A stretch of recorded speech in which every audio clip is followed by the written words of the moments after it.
Estimados estudiantes, bienvenidos nuevamente a una nueva sesión de nuestra asignatura. Esta semana tenemos el tema de crecimiento a largo plazo. Es necesario indicar primeramente que al hablar del tema del crecimiento a largo plazo, necesariamente pasa por reconocer que las economías como la nuestra, para lograr el bienestar de la población desde una perspectiva eminentemente económica, requiere incrementar la producción en términos del PBI real, de modo que esto traiga efectos secundarios en el mediano y largo plazo en la población. Esos efectos, a la larga, teóricamente deberían de verse en los niveles de vida de la población. Un premio Nobel de Economía, el señor John Maynard Keynes, alguna vez mencionaba como una metáfora que en el largo plazo todos vamos a morir. Y esa metáfora se refiere precisamente al hecho de que en términos económicos, efectivamente, lo que uno puede intentar trazar como un resultado del momento, estos necesariamente se ven reflejados en un tiempo posterior, de modo que cuando uno se aproxima a ese tiempo programado, resulta que nuevamente nos enfrentamos a un nuevo horizonte, de modo que en ese devenir, en ese pasar del tiempo, pues todos los agentes económicos físicamente pues desaparecemos de esta tierra. Es decir, que el anhelo de la economía no necesariamente se ve en el presente, y eso tiene mucha razón, puesto que las actividades económicas que el ser humano realiza en general tienden a verse en el tiempo. De allí que cuando se nos propone esta sesión, ustedes deben de estar en las condiciones de distinguir la composición del PBI, la importancia del crecimiento económico en la mejora de la calidad de vida de la población. Es un elemento importante que venimos insistiendo en estas primeras sesiones, en la relación que existe entre el PBI, Producto Bruto Interno de un país, con esto que denominamos calidad de vida de la población, entendiéndose como parte de la teoría del bienestar. Empecemos esta sesión viendo primeramente esta gráfica precisamente del PBI de nuestro país como una data, como una serie histórica de 1960 al 2016. Observen que la fuente con la que estamos es el Banco Mundial, ¿sí? ¿Qué observamos aquí? ¿Sí? Observamos el PBI a precios constantes, ¿sí?, del año 2010. ¿Sí? Todos han sido puestos a los precios del año 2010. Y por lo tanto, miren, ¿qué es lo que se pretende con esta primera gráfica? Entender el concepto básico de crecimiento, porque si bien es cierto, en sesiones anteriores vimos el tema de los ciclos económicos, el crecimiento como concepto necesariamente tiene que ser visto en el tiempo. Y por lo tanto uno diría, yo en esta gráfica, ¿qué es lo que puedo apreciar? Algunos conceptos, ¿de acuerdo? Observen lo que estamos haciendo. Si fijamos este primer punto, ¿sí?, ahí por los años 1960, y ahora la última data con la que se cuenta, que es básicamente el año 2016, ¿sí? Si nosotros trazásemos una línea, ¿sí?, observarían ustedes que esa línea mantiene una tendencia. Pues bien, esa tendencia, fíjense, desde 1960, si trazásemos precisamente esa línea hasta el año 2016, nos estaría mostrando una línea recta que tiene una pendiente positiva o sencillamente una pendiente creciente. He ahí un poco el concepto de crecimiento económico, ¿de acuerdo? Pero también esta gráfica nos permite observar que a lo largo de nuestra historia económica, ¿sí? Se observan periodos a través del cual nuestro PBI se ha incrementado, indudablemente que eso es lo que observamos, pero en determinados periodos, como por ejemplo, fíjense, estamos hablando en 1990, fíjense, desde el 1960 a 1990, es como que se tratase de una historia, de un Perú, ¿sí?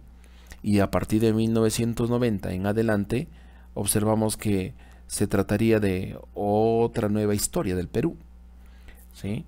Y además, fíjense, por los acontecimientos históricos de nuestro país, fíjense, vamos a dividirlo en términos de los periodos gubernamentales, ¿sí? Entre el 90 y el 2000, ¿sí? Si recordamos, esto perteneció a un periodo gubernamental, ¿sí? Del expresidente Fujimori, donde se observa, fíjense, que indudablemente ha habido un crecimiento relativamente superior a lo que ocurría anteriormente, ¿sí? Eso es lo que la gráfica nos indica. Y a partir del 2000, si ustedes recuerdan, los acontecimientos históricos en nuestro país que ocurrieron precisamente esos años, que hablamos de un nuevo país, en el sentido de que los hechos de corrupción que se nos muestra en la historia de este gobernante nos dicen que el 2001 fue precisamente que el expresidente Paniagua, al asumir el gobierno, se empieza una nueva historia en nuestro país. Y observen, ¿sí?, el crecimiento que hay en este periodo respecto ahora al crecimiento que hay en este otro periodo, ¿sí? Ahora, esto indudablemente, esta línea nos marca algo que perfectamente se denomina en términos económicos los llamados cambios estructurales que hay en nuestro país. Es decir, que indudablemente en las estructuras económicas de nuestro país se hicieron cambios que seguramente ocasionaron este crecimiento de nuestra economía. Por lo tanto, podríamos extraer ya una primera conclusión en el sentido de que definitivamente a partir del 2000 en adelante las condiciones por el crecimiento económico de la economía peruana, las condiciones de vida de la población a priori, como una primera hipótesis, mejoraron ostensiblemente. En otras palabras, estuvimos mejor que antes. Eso, fíjense, en el largo plazo, ¿sí? Perfectamente podemos hacer esas comparaciones. ¿Será cierto esto? ¿Sí? Es un poco, si queremos ver la interpretación de esta gráfica, pues la única posibilidad de saber si efectivamente qué ocurrió en estos periodos es hablar de este concepto llamado el crecimiento económico. Inicialmente, todo país tiene una estructura productiva, ¿sí? Tenemos empresas, tenemos instituciones económicas que normalmente cambian, se acomodan de manera continua, es decir, existe un dinamismo de la economía, ¿sí? En ese sentido, puede ocurrir que ante ese dinamismo de la economía, los factores productivos que son utilizados en la producción de bienes y servicios en la economía se desplazan continuamente de una actividad a otra. Es decir, eso ocurre normalmente en todas las economías, puesto que al existir nuevos cambios tecnológicos, modificaciones de la población, tendencias en el consumo, las actividades productivas orientan esos recursos a ir satisfaciendo esas necesidades. Por consiguiente, ante ese dinamismo del mercado, existe un desplazamiento transitorio de esos factores. Es decir, que si en algún momento un empresario producía un determinado bien, pues en algún otro momento puede producir otros bienes, llevando sus factores precisamente orientándose hacia esos nuevos bienes y servicios. Y en algunos casos puede ser transitoria. Ejemplo, hoy en día, quizás de pronto el hecho de que el Perú haya clasificado al Mundial, entendemos claramente que los empresarios con esta, llamémosle, expectativa en torno a la presencia de nuestro país en el mundial, van orientando sus factores ahora a ese nuevo segmento que se ha aperturado en el mercado, que es, llamémosle, la Copa del Mundo en términos de fútbol. Y por lo tanto vemos que ahora van orientando sus recursos a satisfacer otras necesidades. Y eso va a calmar porque precisamente terminará el mundial, y esto habrá significado que ese uso de esos factores para unos nuevos productos orientados a esos nuevos bienes y servicios es transitoria. Sin embargo, el hecho en sí de llevar esos recursos de una actividad a otra genera que en la mayoría de los casos se aprecien la idea de que existan factores ociosos, es decir, factores productivos que no son utilizados a su real capacidad, generando esto que denominaremos capacidad ociosa en nuestra economía. Este último elemento es el que nos va orientando en principio a entender la explicación de un concepto importante para entender lo que es el crecimiento económico en el largo plazo, es decir, cómo es que un país crece o debería de crecer permanentemente en el tiempo. Y la mejor explicación para esto tiene que ver con la idea de entender, comprender de mejor forma el concepto de producto potencial. Indudablemente, esto nos obliga ahora a entender qué es el producto potencial con esta primera explicación. Así, el producto potencial es el nivel de producción que puede, ¿sí?, alcanzarse si se utilizan los factores de producción en una tasa natural, ¿sí? ¿Y qué significa esta tasa natural? ¿Sí? ¿Qué significa esta tasa natural? Es decir, que los factores, al utilizarse en esa llamada tasa natural, estamos hablando de las condiciones, por ejemplo, de empleo, ¿sí? Estamos hablando de las condiciones en las que se utilizan esos factores, ¿sí?, en un determinado momento, asumiendo que existen determinadas capacidades ociosas en una economía, ¿sí? Es decir, el producto potencial puede ser perfectamente entendido como esa capacidad de nuestra economía de poder producir una determinada cantidad de bienes si y solo si, ¿sí?, los factores se utilizasen en su total y absoluta capacidad. Y como eso no ocurre, entonces estamos hablando de que existe, por el contrario, capacidad ociosa, ¿de acuerdo? Y claro, entendiéndose ahora que este producto potencial tiene que necesariamente ser enfrentado con lo que realmente ocurre en la economía, que es lo que hemos venido estudiando hasta este momento, el PBI real, y que para los fines de nuestra sesión la entenderemos como el tema del PBI efectivo. De modo que entonces ahora ya tenemos llamémosles dos conceptos, los cuales los tenemos que comparar. Por una parte tenemos el producto potencial y por otra parte tenemos el producto efectivo, lo que realmente ocurre con la economía, ¿sí?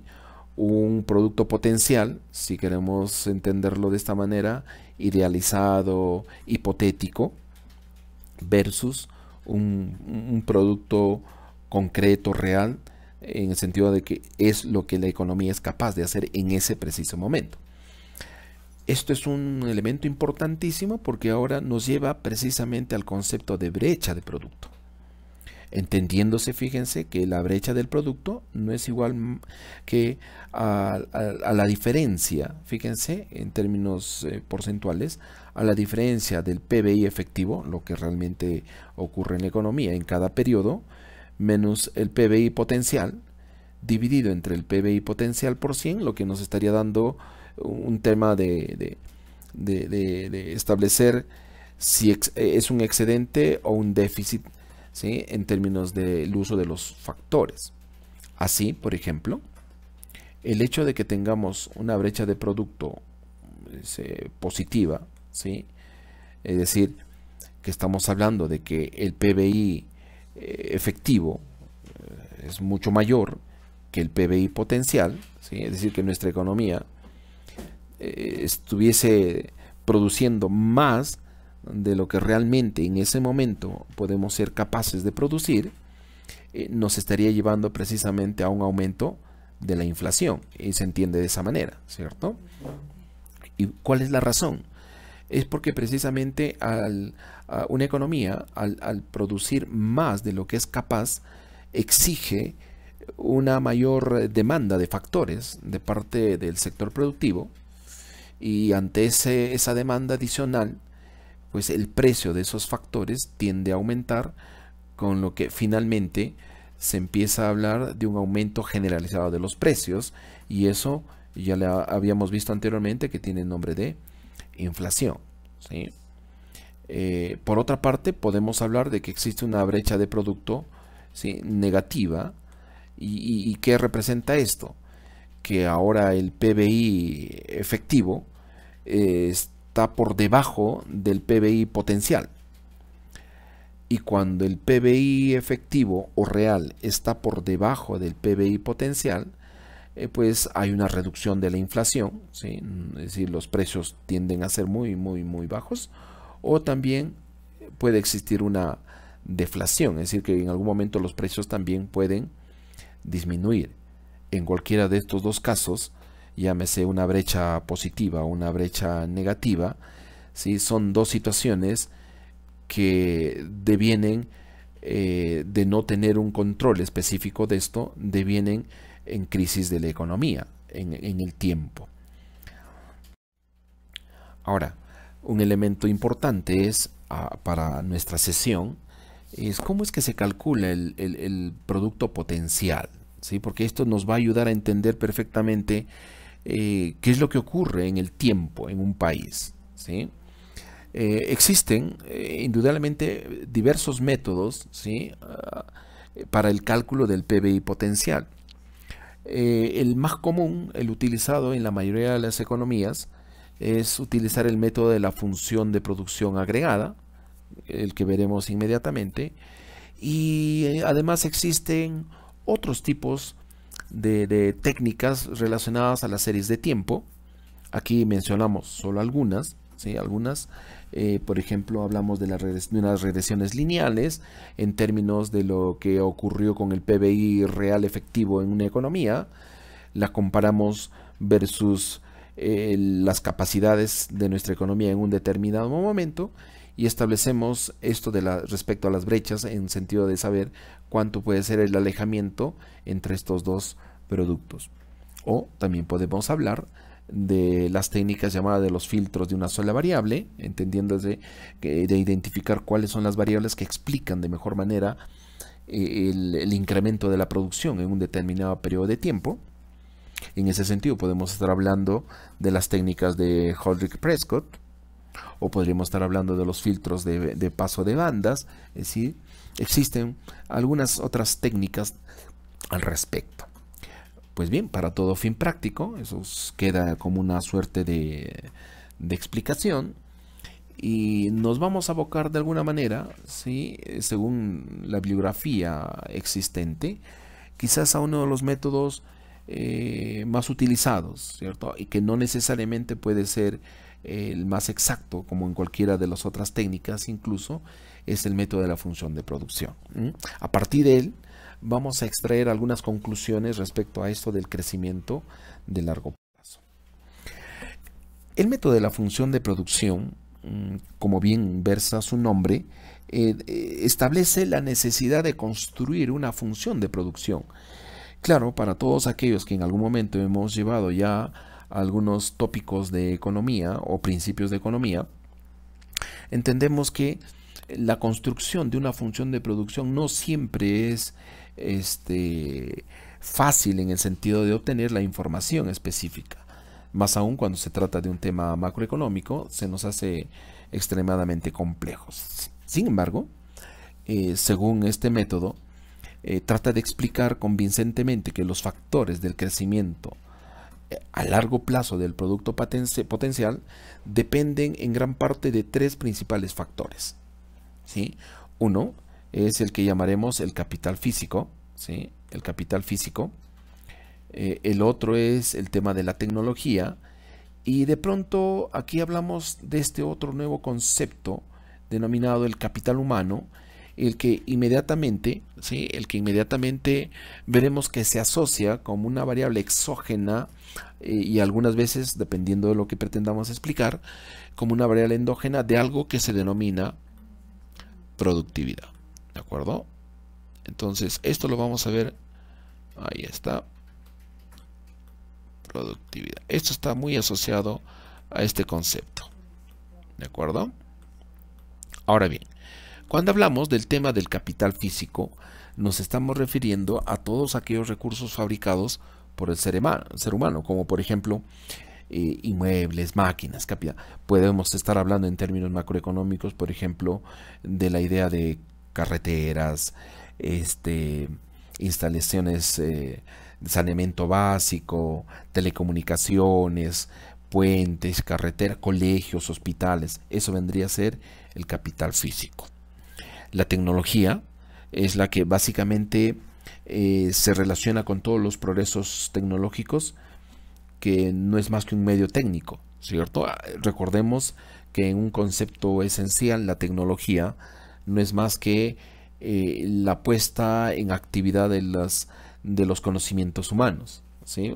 De manera que no necesariamente cuando hablamos de tecnología nos referimos al tema de algunas máquinas en general.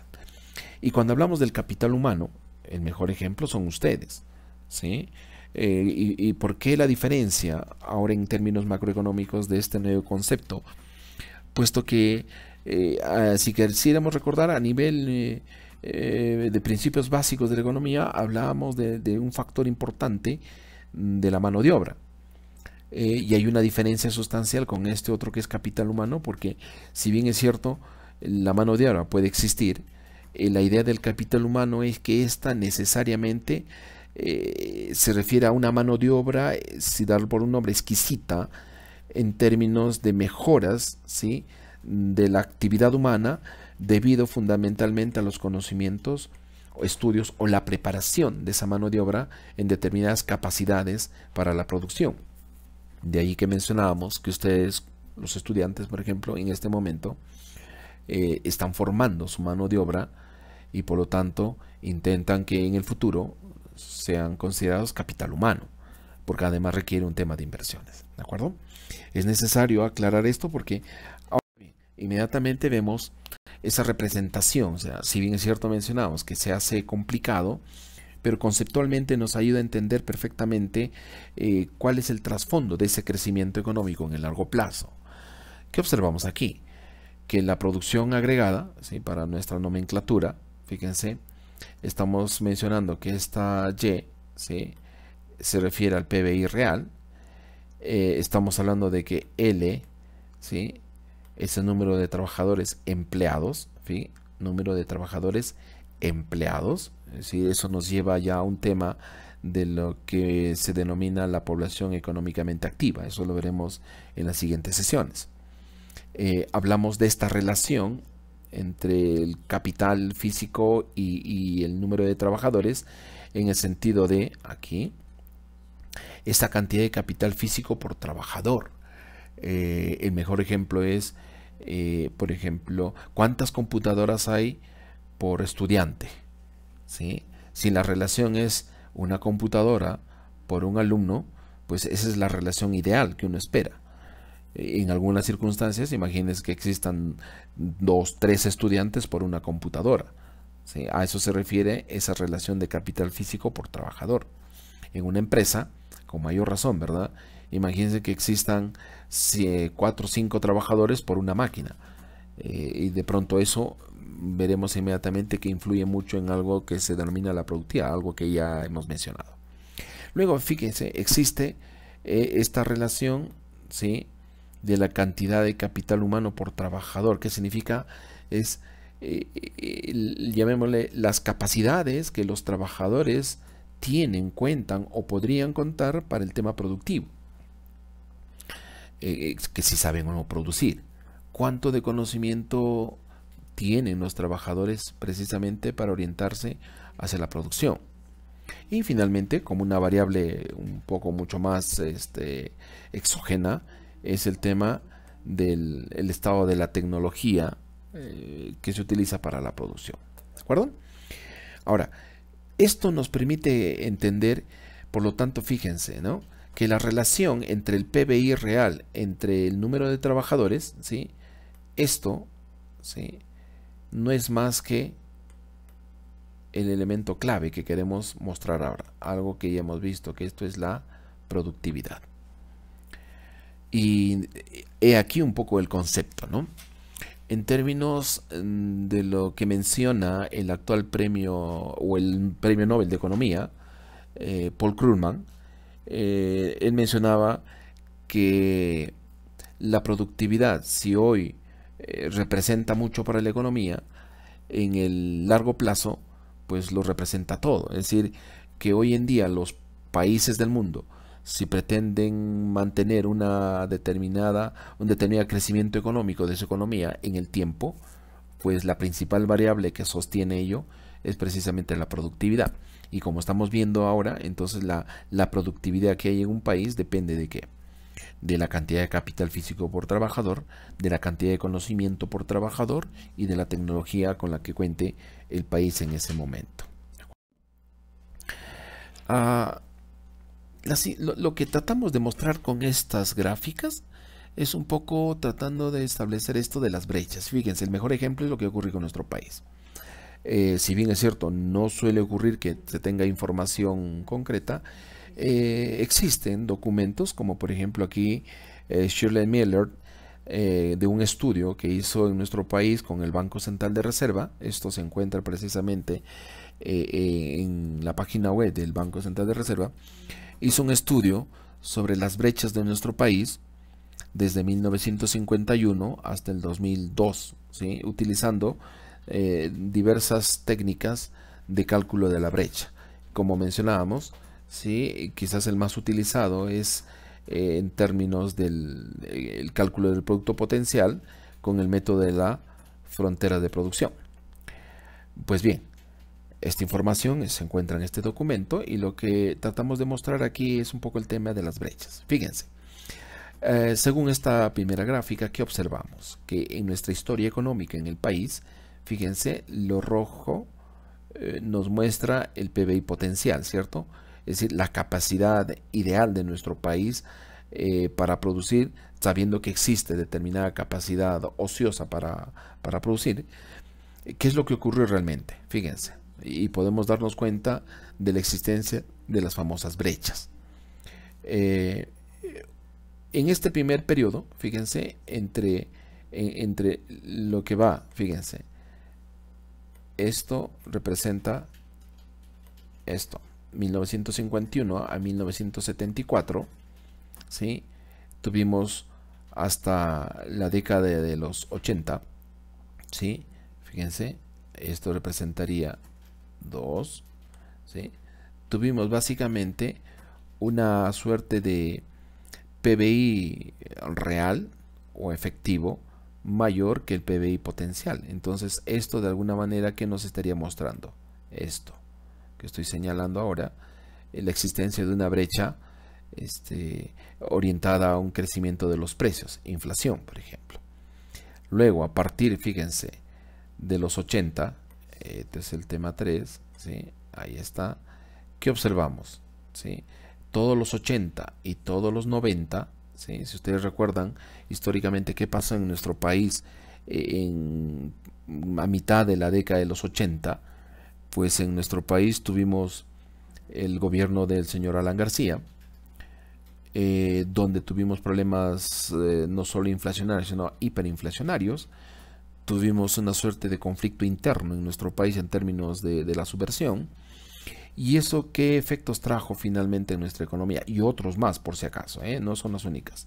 Si observamos este periodo, es que nuestro PBI real o efectivo, fíjense, cayó abruptamente respecto al PBI potencial. Es decir, esto tiene un nombre. Esto es una brecha recesiva. Esta es una brecha recesiva. Luego, fíjense, en los 90, ¿sí?, en los 90, ya estamos hablando, fíjense, del año 93 en adelante hasta el 2000, tuvimos el tema del gobierno del señor Fujimori, donde se hicieron algunas reformas estructurales, ¿sí?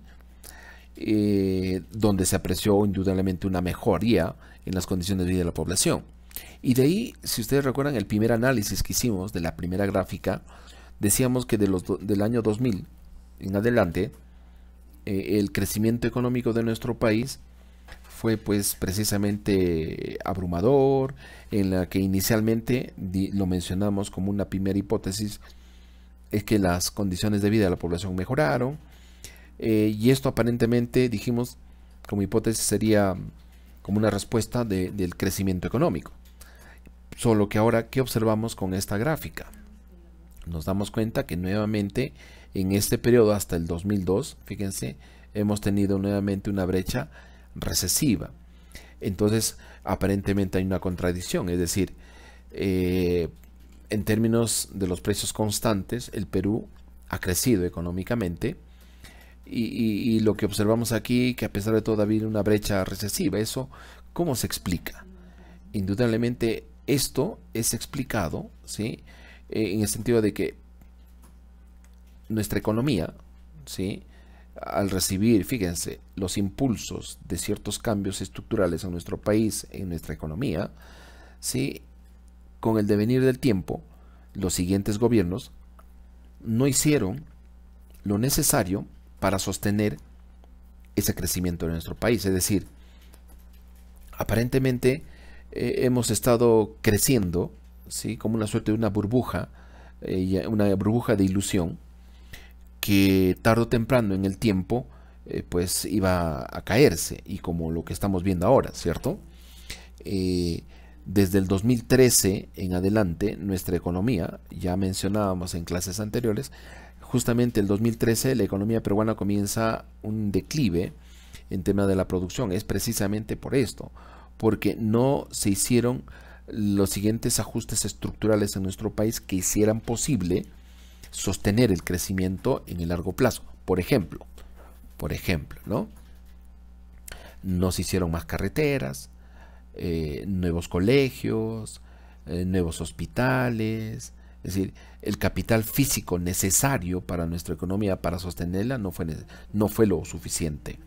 La logística en nuestro país para las exportaciones fueron muy lentas. Recuerden que el Perú todavía tenemos el único puerto, que es el Callao, ¿sí?, con 9 de estas grandes grúas que sirven para el transporte marítimo, solo 9, y no tenemos más puertos.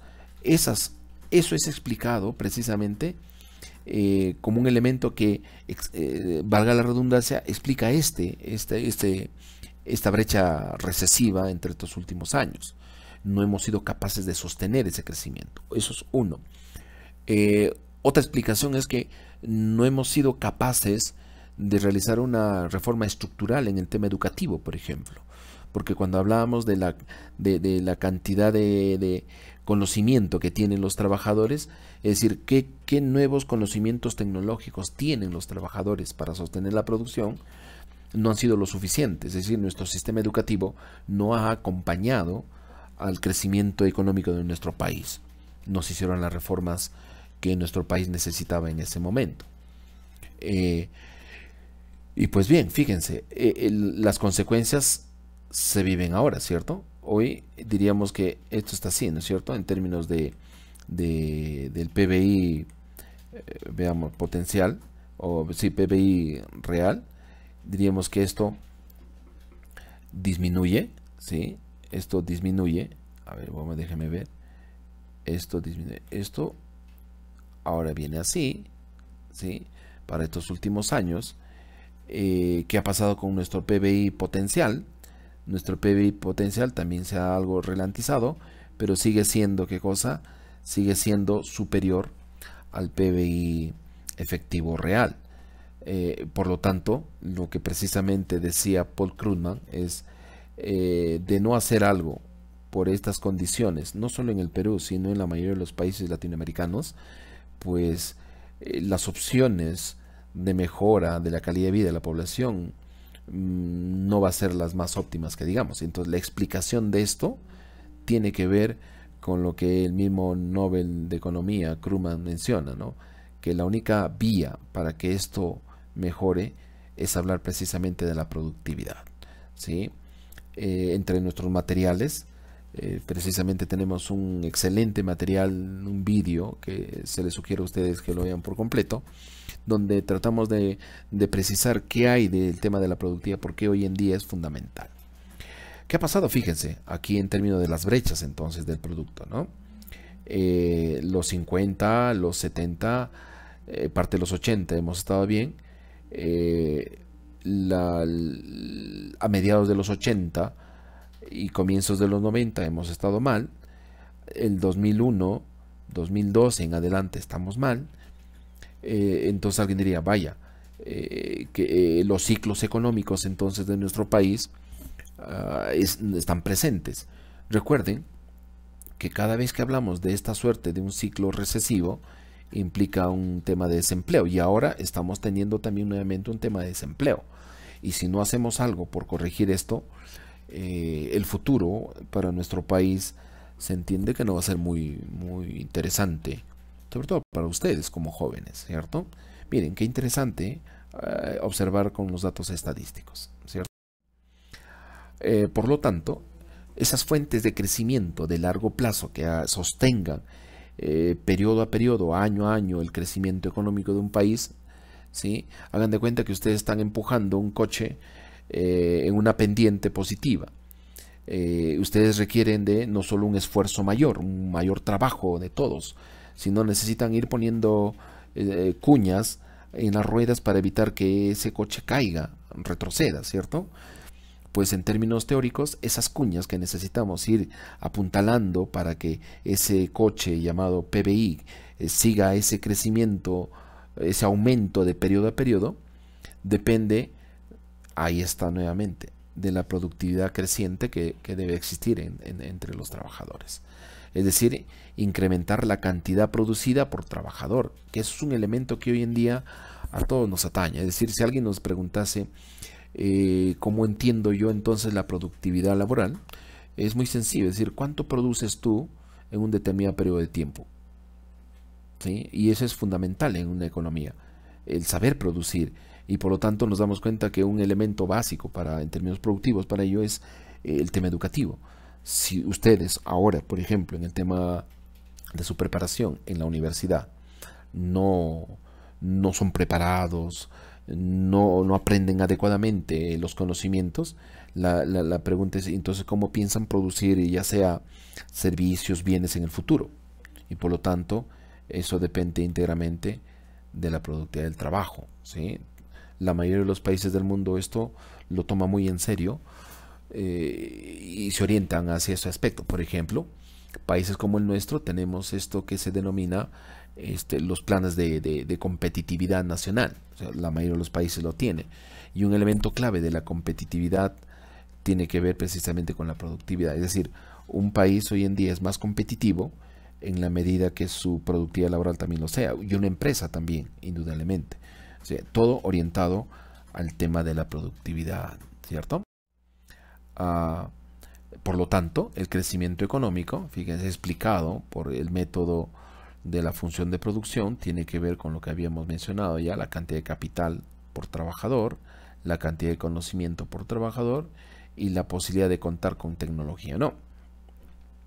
Por lo tanto, cuando hablamos de esta idea del crecimiento económico, finalmente se traduce en las decisiones de política que se orienten a la mejora de la productividad laboral.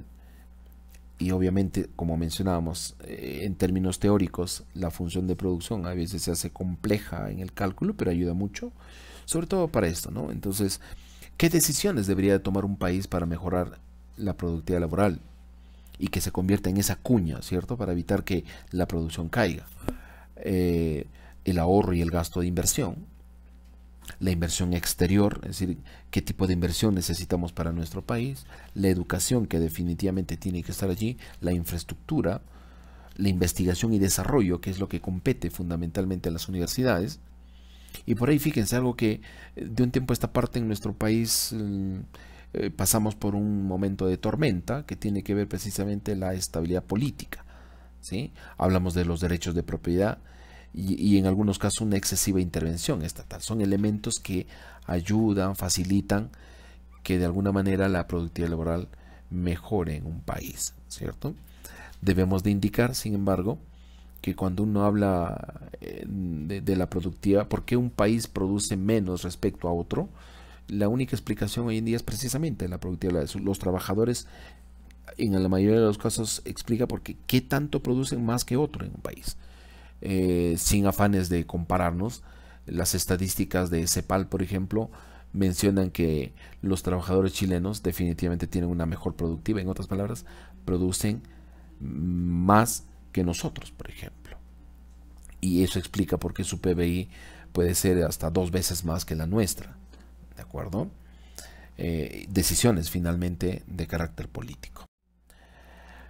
Ahora bien, mencionábamos el crecimiento económico, es decir, que periodo a periodo el PBI real debería de ir incrementándose, ¿verdad? Pero si ahora nosotros hacemos una división entre el PBI real de una economía, entre el número de habitantes de un país, eso nos lleva a un indicador, ¿sí? Y ese indicador es el que llamamos el PBI per cápita o el PBI real per cápita, ¿cierto? Es decir, como un ratio de un cálculo aproximado, eso es todo, un cálculo de cuánto en promedio le correspondería a cada ciudadano de nuestro país, ¿sí? Independientemente de su edad, cuánto nos correspondería. Y eso sería como un reflejo de las condiciones de vida de la población. Y cuando uno habla del PBI per cápita de nuestro país, pues definitivamente hemos crecido, eso es clarísimo, ¿cierto? Pero estamos mencionando que ese crecimiento perfectamente es muy débil y se cae porque no se han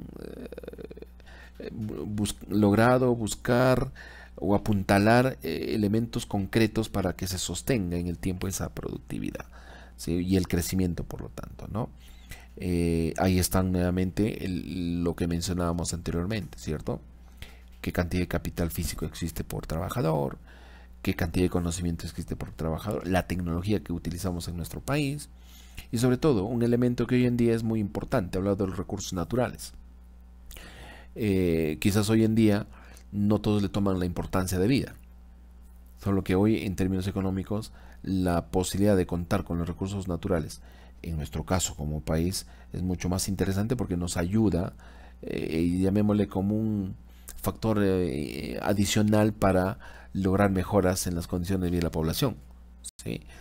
Y por lo tanto, hablamos de la posibilidad de nuevas tierras, nuevos cultivos, nuevos yacimientos mineros, y esos recursos naturales puede ayudar perfectamente al crecimiento si solo si los otros factores se encuentran también presentes, ¿cierto? Cuando hablamos, ¿sí?, de la posibilidad del crecimiento económico, existe esto que se denomina la famosa regla de los 70, que no es más que eso, una regla, no tiene un sustento científico, ¿sí? Esto es producto de una observación, llamémosle una casuística, ya por la década de los 60, de 2 economistas norteamericanos, cuando al pretender explicar qué periodos de tiempo se necesitarían para ir incrementando el PBI, encontraron con un hallazgo que a partir de ellos se le denominó eso, una regla, ¿no? Que explica lo siguiente. O sea, ¿cuántos años se necesitan respecto a una variable para que ésta se duplique? Ejemplo, ¿cuántos años necesitaríamos para que, por ejemplo, el PBI calculado para nuestro país de 3,7 para este año se duplique? ¿Sí? Entonces, es decir, ese 3,7 sea 7,4, ¿sí? Y con un 7,4 indudablemente la población peruana estaría muchísimo mejor, ¿cierto? Claro que los estudios muestran que si el Perú creciese en promedio un 5% sostenidamente cada año, a la larga, a la postre, eso traería mejores beneficios al Perú. Bueno, pero en nuestro ejemplo, si creciéramos a 7,4, indudablemente que eso traería enormes beneficios. El tema es, si hoy crecemos a 3,7, ¿En cuánto tiempo lograremos duplicarla? Entonces la regla es esta, ¿no? Dividimos 70, de ahí el nombre, ¿no? La regla del 70, entre la tasa de crecimiento anual precisamente de esta variable. Aquí hay un ejemplo, ¿no? Si el PBI per cápita crece a una tasa anual del 2%, ¿sí? Necesitará 35 años para duplicarla. Es decir, ¿qué necesitaríamos para que esto ocurra? Que se convierta en 4. ¿Sí? Dividiríamos 70 entre ¿cuánto? Entre 2 sería entonces 35 años. Y claro, ustedes dirán, 35 años. Y fíjense, eso, lo que empezando esta sesión les decía, ¿no? Está claro que en el largo plazo todos nos vamos a morir. Es decir, que ustedes en ese afán de buscar una mejor condición de vida, ¿sí? Para ustedes pasaría 35 años. Solo que 35 años ustedes sumen a la edad que tienen ahora. Es decir, ustedes ya en ese tiempo serán viejos, tendrán familia y en la esperanza de tener mejor condición de vida. Solo que eso es un cálculo. Y uno dirá, vaya, es un tiempo muy prolongado. Y por lo tanto uno no puede estar esperando demasiado tiempo, ¿verdad? Y de ahí que un poco la idea de la necesidad de tomar el accionar de algunas variables o tomar decisiones hoy en día, que es importante para cambiar estas condiciones, ¿cierto? Para eso nos sirve el tema de la regla del 70. Finalmente hay un concepto que es muy importante, ¿verdad? En la idea de si nosotros los países, está claro que algunos países tenemos un patrón de crecimiento distinto a otros. Están por un lado los países industrializados, ¿sí? Las potencias económicas, ¿sí? Que históricamente encontraron llamémosle, un espacio de crecimiento de su economía sostenido a través de la industria y que eso los ha llevado al sitial que hoy tienen. Por ejemplo, Estados Unidos, el Reino Unido, estamos hablando de mismo Rusia, estamos hablando de China, Japón, ¿sí? Estamos hablando de algunos países totalmente industrializados, ¿cierto? Y que en algún momento también los llevó a tener un determinado nivel de vida de su población. Comentario, solo que hoy en día esos países también, algunos como el caso de Estados Unidos, se han visto relegados también porque su productividad laboral de sus trabajadores ha caído ostensiblemente. Entonces, como decíamos, la economía es tan dinámica que si tú no mantienes tus políticas muy en orden sobre aquellos factores relevantes para tu economía, pues definitivamente se echó a perder. Entonces la idea es, ¿Perú en algún momento se parecerá a esos países? Definitivamente no, pero sí podríamos tener una condición parecida en estas condiciones de vida entre aquellos países que nos parecemos. Por ejemplo, podríamos estar hablando entre Perú-Colombia, Perú-México, Perú-Argentina, Perú-Chile, ¿sí? En el tema de la pregunta, ¿no? En algún momento lo que gana un trabajador peruano se podrá parecer a lo que gana un trabajador chileno. Como pregunta diríamos, bueno, eso tiene que ver con el tema de la convergencia, es decir, aquí manejamos muy importante el tema de la hipótesis de la convergencia. Esta hipótesis, ¿qué dice? Escuchen, es muy importante.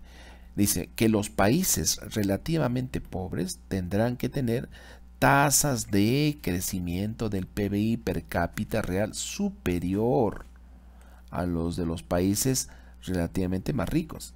Es decir, si en algún momento Perú quisiera converger, por ejemplo, con Chile, deberíamos de tener un PBI real per cápita mayor que la de ellos. Y que en un momento determinado eso estaba ocurriendo con nosotros. Como Perú, estábamos empezando a tener ya un PBI real per cápita ya muy parecido al chileno.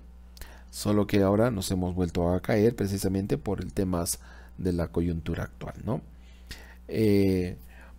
Finalmente, diríamos, si se observan economías prósperas con un alto nivel de vida en la actualidad, se ve que el PBI real per cápita han convergido. O sea, aquellas economías se parecen mucho, ¿cierto?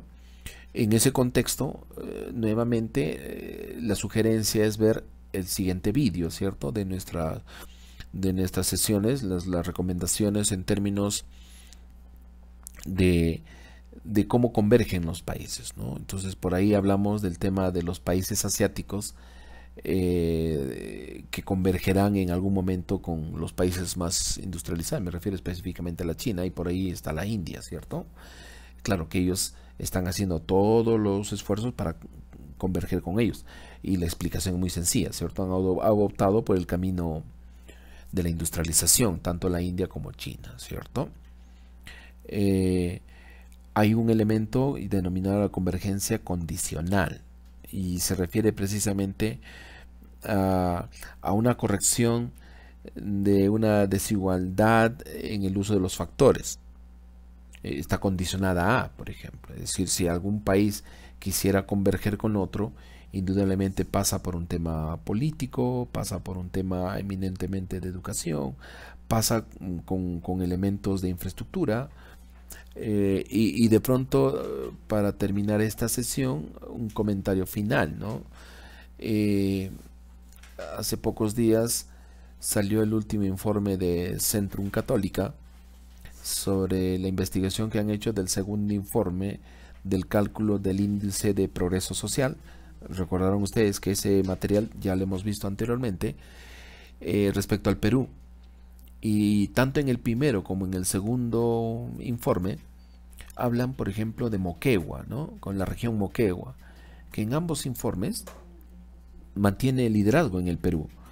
Y claro, cuando alguien dice, pero ¿qué cosa han hecho los moqueguanos para estar en esa condición? O sea, que la población se entiende que está mejor. Uno de los elementos de la educación.